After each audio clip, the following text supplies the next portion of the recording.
Okay. Imagine the following situation.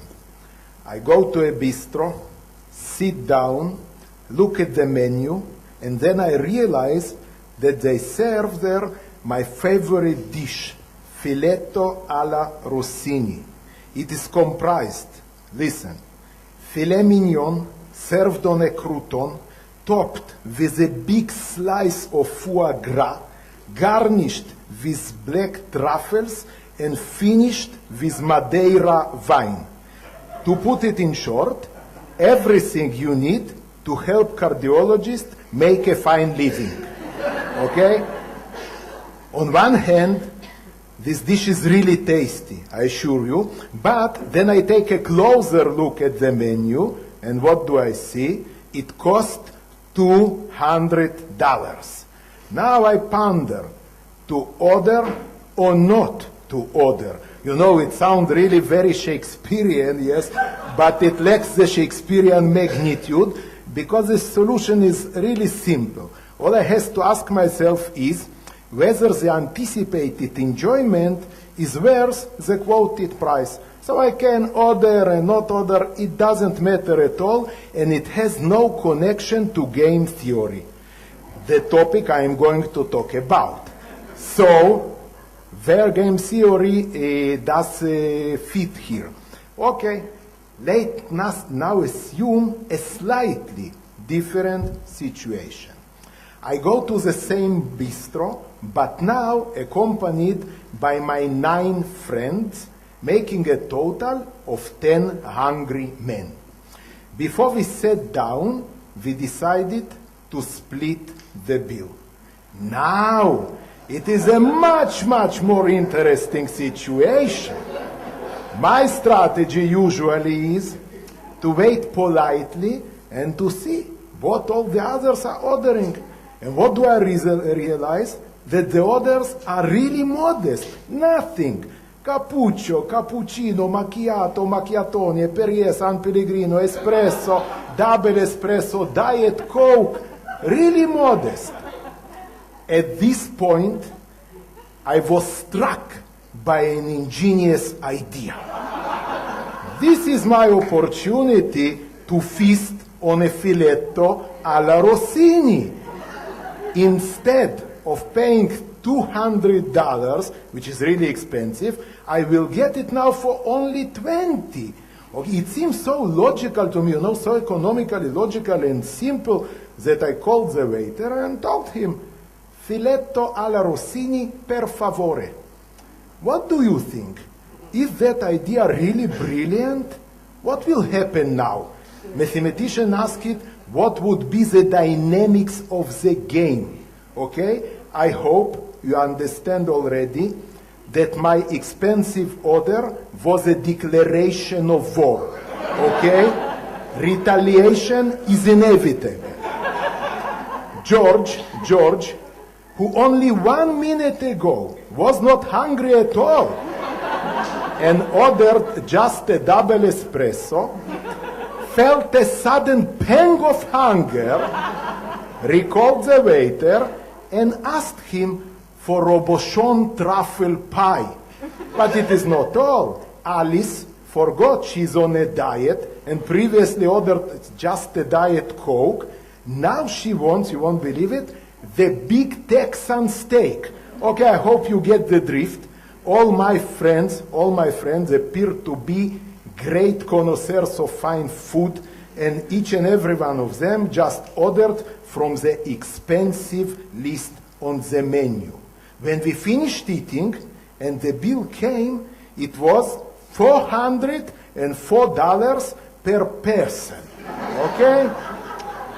Now I understood I did a big mistake, a huge one. But the interesting question is, was I the only one who did a mistake? My friends, who wanted just not to be fooled and not to let me eat at their expense, eventually paid a fortune just not to be suckers. Okay? But Are they? Not. What is the rational way in behaving here? I can talk about this example a lot, but I want to tell you that this example is called in game theory Diner's Dilemma, also known by the name, maybe a better one, how to lose many friends real fast. Okay, so you can choose any name you like. In any case, this example shows you issues game theory deals with, okay? We can define game theory as interactive decision making. What is interactive decision making? Interactive decision making means that when you are going to decide about something, you must take into account that you are not alone. There are other people, and you must assume, it is better for you to assume that they are as smart and as selfish as you are. Okay? This is game theory. I will give you some examples. For example, a rug seller deciding how quickly to lower the price by haggling with a tourist. Okay, what is the dilemma here? Very simple. To lower the price too quickly is an indication that the rug is not worth a straw, okay? But lowering the price too slowly is not such a brilliant idea either, because as you all know, tourists don't have too much spare time. I am in doubt if you believe me that there is a mathematical model, okay, mathematical model with the exact velocity of lowering prices. So I don't think that most of the rug sellers, they are reading a textbook on game theory before going, to the market. This is another idea. Okay, another example, auctions. How to design an auction. Will it be a Dutch auction, a Vickrey auction, an English auction, a Japanese version of an English auction? Don't know. Game theory. And how to strategize when you are participating in an auction. It's again a true example of game theory. Pick-up strategies. Pick-up strategies, it is the heart of game theory. That is why I am there, okay? Because I cannot think of another idea. I tell you where you can see one true example and a very nice one. Approximately, I do not remember too well, but approximately 1/3 into the movie A Beautiful Mind, directed by Ron Howard and with Russell Crowe. You know, there are even people who think that Russell Crowe actually won the Nobel Prize in economics. It was John Nash, yes. But approximately 1/3 into the movie, we witness the following scene. John Nash, with some of his companions, are sitting in the bar. Do you remember?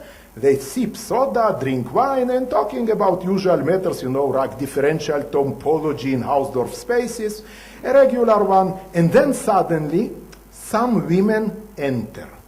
One of them is a blonde one. Ron Howard didn't have a lot of confidence in the viewer's intelligence, so the prettiest is a blonde, and all the rest are, brunettes. Now, all the companions of John Nash are telling, we will go for the blonde. But Nash stops them and tells them it is a very bad strategy. What do you expect to be? We all go to the blonde and block each other, and then we insult the brunettes, and the evening we are going to be in the evening very, very, very lonely. John Nash says to them that the best strategy is to ignore the blonde. We'll all go to the brunettes, and then every one of us will have a date. His friends are listening to him, going to the blondes, and you know exactly what is happening. John Nash, of course, approaches the blonde. She's his now, and all the rest is, of course, history. Another example of game theory, negotiations. All kind of negotiations, from restrictions on whale hunting and to peace agreements. It is game theory. Israel weighing the options how to prevent the Iranian threat is game theory again. I can Coca-Cola pondering whether to lower prices before Christmas or not. A lot of examples, but I want to tell you one example with a little more details. I just want to tell that a game is a mathematical X-ray on the really important features of these situations. Okay? Now, let us talk about the following game. It is called the ultimatum game, and the rules are very simple. Let us assume that there are two players, Archibald and Mortimer, okay? Archibald and Mortimer interact to decide how to divide a certain sum of money, let's say $100, okay? The rules, Archibald propose, and Mortimer can either accept or reject the proposal. If he accepts, okay, then the money is divided according to the suggestion, and if he rejects, both get nothing. Okay, I will explain myself if it is not clear. For example, Archibald can propose $10. Then, if Mortimer accepts the proposal, he will get $10 and Archibald will maintain the 90. If he rejects the proposal, both of them get nothing. Okay? Now it seems a very simple, almost a trivial game. Most people intuitively think that the best solution is just to be fair and to divide it $50, $50. But if you believe in mathematics, this is not the situation. The mathematics tells Archibald, give Mortimer $1 only. Why? Let us think. Now Mortimer has the choice between two alternatives. One is to get $1, and the other alternative is to get nothing. But we all know that one is better than none. So the mathematical model tells Archibald, give him $1 and he will be very happy. You think so? Will Mortimer accept this so unfair deal? Okay, I'll tell you. Not only $1, but even 10 or 15, the experimental results show, and I am a little bit not so precise here, but it saves me a lot of explanation, but the experimental results show that more often than not, people are not very happy with proposals under $20. They usually reject it. It is a little bit a surprise, because there is a model known as the Homo economicus model, which tells us that people I know very rational and trying to maximize their utility. If it is so, why someone is refusing $10 and choosing to get zero, nothing? Okay, this is a point where we must call a psychologist. It is not a matter of mathematics now, psychology. Psychologists tell us that some people, maybe even a lot of people, feel great satisfaction from punishing the unfair players. Why did you give me a $10 bill? It is not right, okay? Even the dopamine is going there. People don't like it. I think it is even maybe a little bit deeper. And maybe all of you know the theory of relativity by Einstein, but there is another theory of relativity written by the great Russian writer, maybe the greatest, Lev Nikolaevich Tolstoy. Tolstoy explains that usually people don't know what they want, and they don't know if it is good or bad, but they are always comparing what you have, what he. I will make a free translation in a modern language of his idea. For example, let's say I have a simple iPhone, okay? A very simple one, but it is the only one. It is the first. No one has it. Maybe me and my wife. But then I will feel, of course, excessive happiness. I am the only one with the iPhone. But if suddenly there is a more sophisticated iPhone than mine, and all people have the sophisticated iPhone, and I have only the simple one, I will be in a great misery. I cannot even call. I don't know how the numbers are working now. Okay? Well, I don't know. Not good. And Tolstoy is telling us that people are always comparing. There is no good, no bad, not poor, no rich. Comparing what others have. So, if it is the matter, and don't forget, of course, about Schadenfreude. You know, it is a German word, but it is now in the Oxford vocabulary, okay? Taking pleasure from other people's misery, okay? So when I take a closer look at this example, we will understand things much better. Let's do it. Mortimer has two choices, whether to get $10 okay? But Archibald will have 90, or just to decline the deal, to kill the deal, and both will go out with $0. But I think what Mortimer really looks at is the difference, not how much he has. What is the difference? When Mortimer has $0, that is exactly the situation with Archibald. 0 minus 0 is 0. We are all the same. It is all right. I am happy with this. Okay? But if Mortimer gets $10 and Archibald 90, now 10 minus 90 is minus 80. It is a heartache. I cannot allow it. By no means. Gore Vidal once wrote a short course, a very short course about human psychology. I will tell you. It goes like this. It is not enough to succeed. Other must fail. The end of the course, it is really a very short one, I told you. Okay? But the matters, as always, are more complicated. Freud once said that everything is more complicated than you think, even if you think you understand this sentence. Okay? It is still more complicated. I have a book.